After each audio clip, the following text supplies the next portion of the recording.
18 தர்பார் வந்துட்டாயா. வீட்டில் இருக்கக்கூடிய நம்ம தாய்மார்களுக்கு வணக்கம். வேலைக்கு களைச்சு போய் அப்படியே டயர்டா வந்து உட்காந்து காப்பி குடுமான்னு கேட்கிற நம்ம ஆண் வர்க்கத்துக்கும் வணக்கம். எல்லாரும் எப்படி இருந்தாலும் நாங்க சந்தோஷமா இருப்போம் சொல்ற குட்டிகளுக்கும் வணக்கம். எல்லாரும் வணக்கத்தையும் வாங்கிட்டீங்களா? இப்ப தர்பார்ல ஏகப்பட்ட விஷயம் உங்களுக்காக இருக்கா? வாங்க ஒண்ணு ஒண்ணா பார்த்துட்டு வருவோம், நிகழ்ச்சிக்குள்ள போவோம். தைவான்ல இருந்து ஒரு ஜோடி என்ன பண்ணிருக்கு, போனா இந்தியாவில் போய் தான் கல்யாணம் பண்ணுவோங்க, அதுவும் தமிழ்நாட்டில் போய் தான் கல்யாணம் பண்ணுவோன்னு விடாப்படியா பிடிச்சி பிளைட்டை பிடிச்சி வந்து கடன்னு தாலியை கட்டி குடும்பஸ்தராக மாறிட்டாங்கன்னா பார்த்துக்கிடுங்களேன். நம்ம நாட்டுக்கும் பெருமை சேர்ந்து வச்சிடலாம்.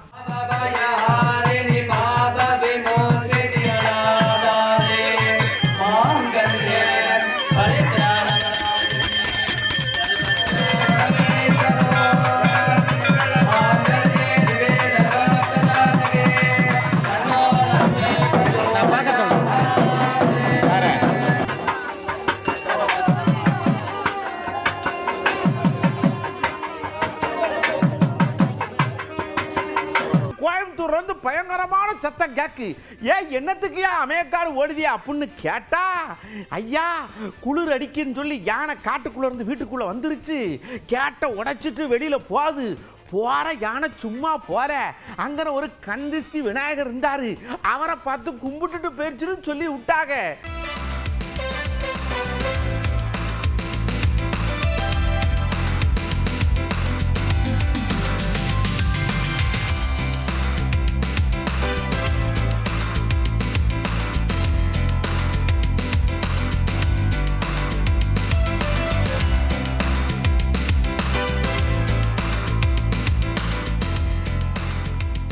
அதிமுககாரங்க ஆர்ப்பாட்டம் பண்ணிட்டு இருந்திருக்காங்க. அனல் பறக்கிற ஆர்ப்பாட்டம் போல் இருக்கு. அந்த அனலுடைய வெப்பம் தகிக்காம ஒருத்தர் மயங்கி பொத்தக்கட்டின்னு விழுந்துட்டார். இத பார்க்காம செம்மல நகராட்சி சரியில்லை, அது சரியில்லை, ஆளும் திமுக கிடையாது, ஆச்சா ஊச்சான்னு பயங்கரமா பேசிக்கிட்டே இருக்காரு. ஐயா ஒருத்தர் மயங்கி விழுந்துட்டார், என்னன்னு பாருங்க. அதெல்லாம் முக்கியம் இல்ல, போராட்டம் தான் முக்கியம்னு போட்டாரே ஒரு போடு.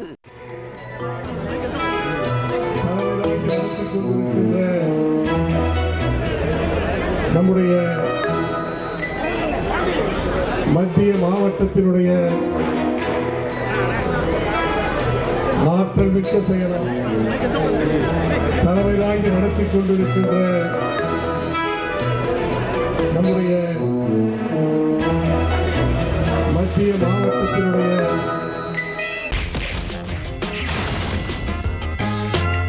அங்க நம்ம முதலமைச்சர் மைக்கு முன்னாடி நின்று தன்னால அனல் தைக்க பேசுதாரு. என்ன பேசுதாரு தெரியுமா? பாதிக்கப்பட்ட பெண்ணுக்கு நீதி கிடைக்கணும்னு நீங்க மட்டும்தான் போராடுவீங்களா? நாங்களும் அதுக்காகத்தான் போராடிக்கிட்டு இருக்கோம். கண்டிப்பா நீதி வாங்கி தந்துருவோம்.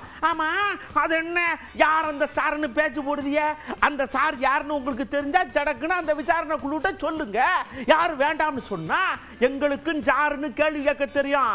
ஒண்ணு இல்ல 100 கேப்பான் அப்படின்னு சொல்லியிருக்காரு பாருங்க. பாதிக்கப்பட்ட பெண் அந்த பெண் பக்கம் நின்று அவருக்கு சட்டப்படி நியாயம் பெற்று தரக்கூடிய காரியத்தை தவிர தமிழ்நாடு அரசுக்கு வேறு எந்த நோக்கமும் இல்லை என்பதை தெளிவா உறுதியா ஆணித்தரமா முதலையே நான் சொல்லி விரும்புகிறேன். முதல் தகவல் அறிக்கை வெளியானதை வச்சுட்டு யார் அந்த சார் அப்படின்னு கேட்கறீங்க. மாண்புமிகு உயர்நீதிமன்ற உத்தரவுப்படி நியமிக்கப்பட்ட சிறப்பு புலனாய்வு குழு தான் இப்ப இந்த புகாரை விசாரிக்கிறாங்க. கைது செய்யப்பட்ட குற்றவாளி குண்டர் சட்டத்தின் கீழ் சிறையில் அடைக்கப்பட்டிருக்கிறார். இந்த புலன் விசாரணையில வேற யாராவது குற்றவாளி இருக்காங்களான்னு தெரிய வந்தா, அது யாரா இருந்தாலும் சரி, மீண்டும் மீண்டும் சொல்றேன், அது யாரா இருந்தாலும் சரி, அவங்க மேல தயவு தாட்சணமே இல்லாம காவல்துறை கடுமையான நடவடிக்கை எடுக்கும். இதை இந்த அவைக்கு 100% உறுதியோடு நான் சொல்லிக் கொள்கிறேன். பொள்ளாச்சின்னு ஒரு ஊர் இருக்கு, அங்க ஒரு சம்பவம் நடந்துச்சு. அந்த சம்பவத்தில் போலீஸ் விசாரிக்கவே இல்லை, எல்லாத்தையும் குப்பை மாதிரி மூடி மறைச்சாவ. சிபிஐ வந்து தோண்டி எடுத்து போட்டதுக்கு அப்புறம் தான் 1 2 3 4 5 நூற்றுக்கணக்கான பெண்கள் பாதிக்கப்பட்டாவல. அப்ப அந்த சார் என்னன்னு உங்களுக்கு தெரியலையா? விடமாட்டோம்ல நாங்கன்னு அதையும் சேர்த்து ஐயா எடுத்து போட்டாரு பாருங்க. மனசாட்சி இல்லாம பெண்களின் பாதுகாவலர்கள் மாதிரி பேசுறவங்க கடந்த அதிமுக ஆட்சியில் பொள்ளாச்சியில் என்ன நடந்ததுன்னு கொஞ்சம் நினைச்சு பாருங்க. கொஞ்சம் நினைச்சு பாருங்க. பொள்ளாச்சியில் நடந்தது ஒரு பெண் சம்பந்தப்பட்ட பாலியல் குற்றம் இல்ல, தொடர்ச்சியா பல பெண்களுக்கு பாலியல் வன்கொடுமை 2 வருஷமா நடந்திருக்கு. ஒரு கும்பல் செஞ்சுட்டு வந்திருக்கு. அன்றைய அதிமுக ஆட்சி எந்த நடவடிக்கை எடுக்கல. சிபிஐ கிட்ட இந்த வழக்கு போன பிறகுதான் உண்மையெல்லாம் வெளிச்சத்துக்கு வந்துச்சு. இதுதான் அன்றைய முதல்வர் சார் ஆட்சியில சட்டம் ஒழுங்கு லட்சணம். ஆனா சிபிஐ விசாரணையில பொள்ளாச்சி சம்பவம் முழுவதுமே அதிமுக பிரமுகர்களால் தான் நடத்தப்பட்டது தெளிவா சொல்லிடுறாங்க. ஆர்பி உதயகுமார் வந்தார். ஐயா, இப்ப நாங்க என்ன சொன்னோம்? நாங்க கேட்டோம், அதுக்கு பதில் சொல்ல வேண்டியதானே? எதையோ எடுத்து கொண்டு வந்து மூடி மறைச்சா எப்படி? இதுக்கு பதில் சொல்லுங்க ஐயா. அதை விட்டுப்புட்டு நீங்க எதையோ சொல்லி திசைதிருப்புட என்ன அர்த்தம்? எஃப்ஐஆர் என்பது ஒரு காவல்துறையினுடைய அந்த கட்டுப்பாட்டிலே தான் அது இருக்கும். அது எப்படி வெளியானது? ஏன் வெளியானது? இப்போது அரசு கோப்புகள் எல்லாம் இது போன்று வெளியிட்டு விட்டு இது டெக்னிக்கல் எரர் என்று சொல்லி இந்த அரசு தப்பித்துக் கொள்ளலாமா? ஆக இது எல்லாம் இந்த சம்பவங்கள் எல்லாம் தொடர் சம்பவங்கள் எல்லாம் பார்க்கிற போது ஒரு பெருத்த சந்தேகம். ஆளுகிற திமுக கட்சிக்கு ஒரு நீதி, எதிர்கட்சியாக இருக்கிற அண்ணா திராவிட முன்னேற்ற கழகம் உள்ளிட்ட மற்ற கட்சிகளுக்கு ஒரு நீதி, சட்டத்தின் முன் அனைவரும் சமம் என்பதை காற்றிலே பறக்க விட்டு சட்டத்தை வளைக்கிற அந்த நடவடிக்கையை இந்த அரசு எடுத்து வருகிறது என்பதுதான் இந்த குற்றச்சாட்டு. வானதி அக்கா வசவசவசவசன் வந்து, ஏன் தம்பி இங்க வாருங்க, இப்போ திமுகவுக்கும் அவருக்கும் சம்பந்தம் இல்லைன்னு சொல்லுது ஏண்டா? ஆனா திமுக கூட நின்று அவர் போட்டா எடுத்திருக்காரலாம். இதை நீங்க என்ன சொல்லுவீங்க? இதை கேட்டா சடக்குன்னு ஆளுநரை தூக்கி எடுத்து அலையக்கா கொண்டு வச்சு அவரை குழப்பி கோவப்படுத்தி அனுப்பி விட்டு அவருக்கு எதிராகவே போராடி எல்லாத்தையும் திசை திருப்பதிய ஒன்னும் முடியல அப்படின்னு அக்கா ரொம்ப வேதனைப்பட்டிருக்காங்க. பாதிக்கப்பட்ட பெண்களுக்கு குரல் கொடுப்பது அரசியல் என்றால் அந்த அரசியலை பாரதிய ஜனதா கட்சி செய்யும். ஒரு பெண்ணுக்கு, அதுவும் பல்கலைக்கழக வளாகத்திலேயே பாதுகாப்பு இல்லாத சூழல் தமிழகத்தில் இருப்பதை சுட்டிக்காட்டுவதற்கும் போராடுவதற்கும் அரசியல் கட்சிகளுக்கு உரிமை இருக்கிறது. இதை நீங்கள் அரசியல் செய்ய வேண்டாம் என்று கூறுவதற்கு எந்தவித அருகதையும் கிடையாது. திராவிட முன்னேற்ற கழகத்தில் சாதாரணமாக அனுதாபியாக இருப்பவர் சக்தி வாய்ந்த அமைச்சர்களோடு நெருக்கமாக நின்று புகைப்படம் எடுக்க முடியுமா? சாதாரண அனுதாபி அமைச்சரை பக்கத்தில் நெருங்க முடியுமா? அப்ப அனுதாபியே இத்தனை குற்ற வழக்குகளோடு அமைச்சரோடு நெருக்கமாக இருக்கிறார் என்றால் அப்போ ஒருவேளை கட்சியில பவர்ஃபுல் பதவி இருந்ததுன்னா அவர்களை நெருங்க முடியுமா? எஃப்ஐஆர் லீக் ஆனதுக்கு மத்திய அரசை குறை சொல்கிறார். நான் தான் மக்களோட கூட்டணி வச்சிருக்கேன். 8 கோடி பேர் மக்களோடய நான் தான் கூட்டணி வச்சிருக்கேன். ஏன் கூட்டணி கேட்கிய என்ன ஏன் நம்ப மாட்டீங்க? ஏயா அப்படின்னு சொல்லி செய்தியாளர்கிட்ட செல்லமா உட்காந்துக்கிட்டாருங்க. இவ்வளவு அவநம்பிக்கை கொண்டு அலையிறிய இன மக்கள், இந்தியாவிலே பெரிய கூட்டணி வச்சிருக்கிற ஒரு கட்சி நான் தான். நீங்க என்னை ஆழ்ந்து கவனிங்க. என்ன திமிர்ல நிக்கிறானா? என்னை பெற்றவர்கள், என் உடன் பிறந்தார்கள், என் இன சொந்தங்கள் என்னை கைவிட்டு விட மாட்டார்கள் நம்பிக்கை தான். நீங்க இங்க பாருங்க, தான் பிறந்த இனத்தோடு இணைந்து களத்தில், தேர்தல் களத்தில் நிற்கிறவன் எந்த கூட்டணியும் பற்றி கவலைப்பட மாட்டான். 8 கோடி மக்களோடு சேர்ந்து அந்த மக்களிடமிருந்து மக்களுக்காக வந்த ஒரு மகன், அந்த மக்களை முழுமையாக நம்பி நேசித்து களத்தில் நிற்கிற ஒரே அரசியல் கட்சி நாங்க தான். நான் எதுக்கு இந்த கட்சி நான் தலைவர்களை நம்பி வரங்களே. தமிழர்களை, தமிழ் தலைமுறை தம்பிதங்கையில நம்பி வந்தவனா? தலைவர்களை, இயக்கங்களை இணைக்க இல்ல, தமிழர்களை இணைக்க வந்த இயக்கம். நான் எதுக்கு போய் இவங்களோட போய் சேரணும்? இப்ப நான் ஒரு கூட்டணி வச்சாதான் எனக்கு ஓட்டு போடுவேன்னு சொன்ன மக்கள் யாரு? அரவிந்த் கெஜ்ரிவால் தனிச்சு நின்று பஞ்சாப்லையும் டெல்லியிலும் ஜெயிக்க முடியும், சீமான் ஜெயிக்க முடியாது. சொர்க்கம்ங்கிறது ஏகப்பட்ட இல்ல இங்கனையா இருக்கு அப்படின்னு காட்டுதாக. யார் தெரியுமா? இந்த மண்பாண்ட தொழிலாளர்கள். பொங்க வருது, அதுக்கு பொங்க வைக்க சட்டி வேணும், பானை வேணும், அடுப்பு வேணும், எல்லாம் செய்தாக. கொற்ற பணியில நாமளே விடவிடத்து உட்கார்ந்துருப்போம்ரா. அவைய பணியும் பொருட்படுத்தாம செய்தாக. சோ பணியையும் பொருட்படுத்தாம மண்ணை பிசைஞ்சு அழகா கொடுக்குற அதுதான் சொர்க்கம்னு காட்டுறோம்ல நாங்க.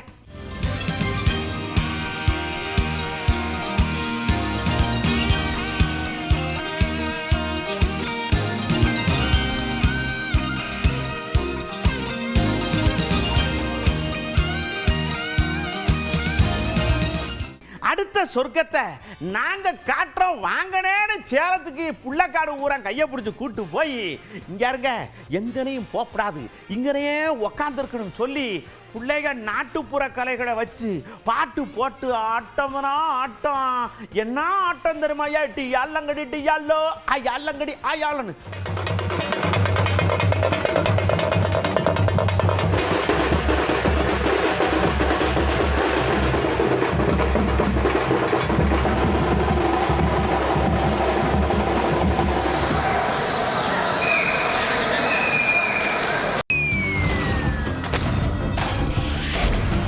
சமீபத்தில் நிலநடுக்கம் வந்துச்சுல அதில் பாதிக்கப்பட்டவங்களுக்காக உட்கார்ந்து மனமுருக வேண்டி உங்களுக்கு நாங்கள் கூட இருக்கமையா என்னத்துக்கு கவலைப்படுதிய எல்லாரும் சேர்ந்து பழையபடி மீட்டெடுப்போம்னு சொல்லி கை கொடுத்தாக வாருங்க அது அழகு.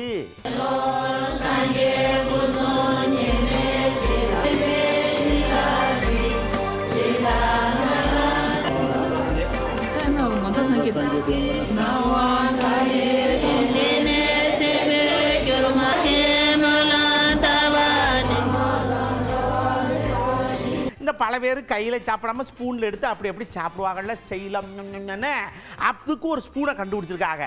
அந்த ஸ்பூன் என்ன செய்யுமா எடுத்து நீங்கள் எப்படி சாப்பிடும்போது இதில் உப்பு குறையா இருக்கு இதில் உப்பு அதிகமாக இருக்கு இதில் சீனி நிறையா இருக்கு இதில் சுகர் கம்மியாக இருக்குன்னு அதுவே இண்டிகேட் பண்ணுமா. அப்போ நீங்கள் உப்பு அதிகமாக இருக்குன்னு சொல்லி குறைச்சிக்கலாம்.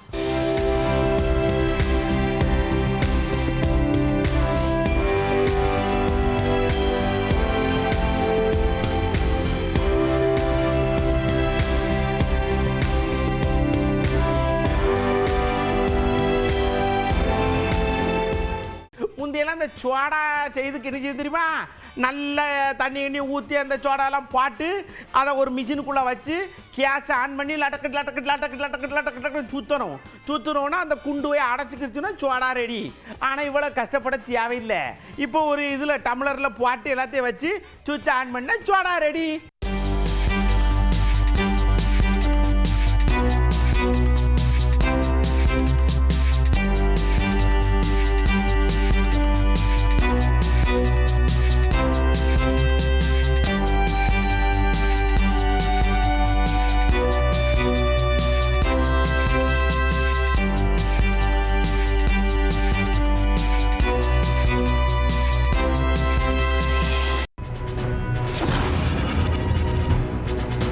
நிறைய இடங்களில் தனி குடித்தனமாக வாழ்ந்தேண்டா எங்கள் குடும்பம் தனி குடும்பம் அப்படிங்கேண்டா இதனால உங்களுக்கு கிடைச்சதெல்லாம் என்ன இழந்ததெல்லாம் என்ன கூட்டு குடும்பமாக இருந்தால் நீங்கள் என்னெல்லாம் கிடைச்சிருக்குன்னு நீங்கள் யோசிச்சிருப்பீன்னு வரிசையை பட்டியலை போட்டு மடமடன்னு சொல்லுங்கன்னு சொன்னோம். அன்பான அரவணைப்பான மிகப்பெரிய கூட்டு குடும்பத்தை நம்ம இழந்துட்டு இருந்தோம். மறுபடியும் அந்த சூழல் அந்த வாழ்க்கை வருமா அப்படின்னு ஒரு எதிர்பார்ப்போடு மக்கள் நிறைய பேர் இருக்காங்க. அண்ணன் தம்பி மாமா அக்கா தங்கச்சின்னு ஒரே சந்தோஷமா இருக்கும். யாருக்காவது உடம்பு சரியில்லைன்னா இன்னொருத்தர் பார்த்துக்குவாங்க. கூட்டு குடும்பத்தில் இருக்கனால என்னால் வேலைக்கு போக முடியுது. என் பிள்ளைங்க ஸ்கூலுக்கு அனுப்புறதுலேருந்து என் பிள்ளைங்களை பார்த்து பராமரிக்கிறது நல்லது கெட்டது சொல்லி தரதுலேருந்து எல்லாமே எங்கள் மாமியா பார்த்துக்கிறாங்க. இப்போ தனி குடுத்தனமும் நல்ல ஒரு வசதியான ஒரு சூழ்நிலையிலையும் நல்ல ஒரு ஆரோக்கியமான நிலையிலையும் ஒரு எந்த விதமான மன கஷ்டமும் இல்லாமல் வாழறோம். தனி குடுத்தனம் போறதுன்றது இப்போ வந்து அவசியமாயிடுச்சு. காலத்துல செல்போன் இருக்கிறதுனால ஒருத்தருக்கு ஒருத்தர் வீட்டுல இருக்கவங்கள ஒருத்தருக்கு ஒருத்தர் பார்த்து பேசிக்க முடியறது இல்ல. இன்னைக்கு அம்மா இல்லைன்னு கவலைப்படல, அப்பா இல்லைன்னு கவலைப்படல, பெரியப்பா சித்தப்பா மாமா அத்தை யாருமே கவலைப்படலைங்க. அந்த போன் மட்டும் இருந்தா போதும் அப்படின்ற நிலைமைக்கு நாம எல்லாம் வந்துட்டோம். இன்னைக்கு நம்பிக்கையே இல்லாம போச்சு. கூட்டு குடும்பம் தான் சரியானது. ஆனா இப்ப இருக்கவங்களுக்கு அதெல்லாம் தெரியறது இல்லை. இப்போ உள்ள காலகட்டத்தில் கூட்டு குடும்பத்தை மறந்துட்டாங்க. ஜாயிண்ட் ஃபேமிலி எப்பவுமே வந்துட்டு நம்மளுக்கு ஒரு ஸ்ட்ராங்கான ஒரு ஃபவுண்டேஷன். ஓல்ட் இஸ் கோல்டுன்னு சும்மா சொன்னாங்க. நம்ம தனியா இருக்கணும்னு ஆசைப்படுறதுக்காக குழந்தைங்களோட எதிர்காலம் பாதிக்குது. தனியா வளர்றதுனால குழந்தைகளுக்கு பாதுகாப்பற்ற திறன், வெறுமையை உணர்றது, அதே மாதிரி இந்த உலகத்தை விட்டு தனியா வாழக்கூடிய ஒரு சூழலை இந்த குழந்தைகளுக்கு உணர்றாங்க. இதே நம்மளோட பெரியவங்க வீட்டுல இருந்தாங்கன்னா ஒரு நல்ல வழி நடத்தி கொண்டு வர்றது நம்ம பெரியவங்கனால மட்டும்தான் முடியும். அதோடைய அறிவுக்கும் அப்படிதான், அதோடைய தன்மைக்கும் அப்படித்தான் நல்ல சிரிப்பா வளர்றதுக்கு வாய்ப்பு நிறைய இருக்கு. வாழ்க்கையோட அர்த்தங்கள் எல்லாம் புரிஞ்சுக்கணும்னா கூட்டு குடும்பமா இருந்தாதான் சந்தோஷமும் சரி துக்கத்தையும் சரி எல்லாமே பகிர்ந்துக்க முடியும். மொத்தத்துல பார்த்தோம்னா கூட்டு குடும்பம் என்பது மகிழ்ச்சியின் அடிப்படை ஆதாரமாக திகழ்கிறது. அடுத்து நாம உசாரையா உசாருக்குள்ள சொர்ன்னு போறோம். அமெரிக்காவில் அலறல் சத்தம் ஓவரா கேக்கு கலிபோர்னியா மாகாணத்தில்.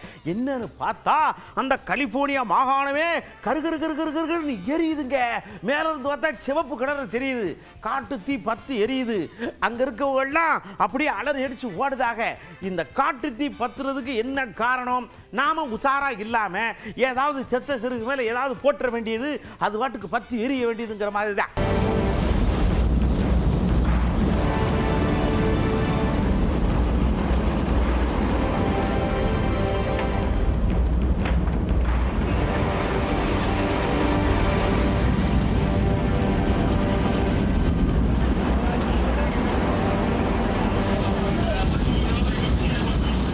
இப்படி தீப்பிடிக்கிற நேரத்தில் யார் யாரை எப்படி எப்படி காப்பாற்றணுங்கிறதுக்கு சில பல விஷயங்களை விழிப்புணர்வோடு அங்கே இருக்கிறவங்க கற்று வச்சுக்கிட்டு இருக்காங்க. ஒரு இடத்துல தீ நல்லா எரியுது, அங்கே மருத்துவமனை பக்கத்தில் இருக்கு.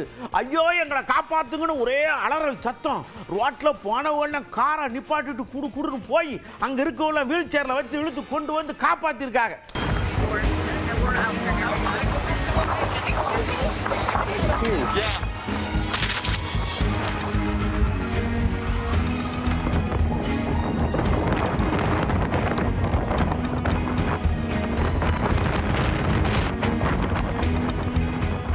ஐயா, ஒரு விஷயம் நடக்கு, அந்த விஷயத்தை அந்த இடத்தோடைய விடணும். அதை விட்டுப்புட்டு அவரை ஆஸ்பத்திரிக்கு தூக்கிட்டு வந்த இடத்துலயே ஆஸ்பத்திரியில் வச்சு அடி அடின்னு அடிச்சா எங்க போறது?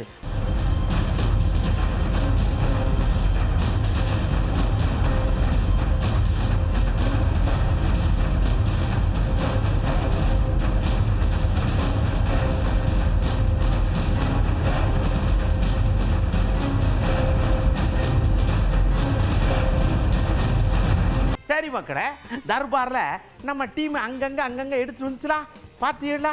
நல்லா இருந்துச்சா? நான் சொன்ன உசாரான விஷயத்தை கண்டிப்பாக ஃபாலோ பண்ணுங்க. அப்புறம் குய்யோ முறையாக அழப்படாது. அடுத்த தர்பாரில் இதை மாதிரி ஏகப்பட்டது எடுத்து கொண்டு வந்து கொடுக்கும். பார்த்து ரசித்து சந்தோஷமாக என்ஜாய் பண்ணுங்க. உங்களிடமிருந்து அன்போடு விடைபெற்றுக் கொள்வது உங்கள் அன்பு நண்பன் எழில். வணக்கம் மக்களே. 18 தர்பார் வந்துட்டாயா.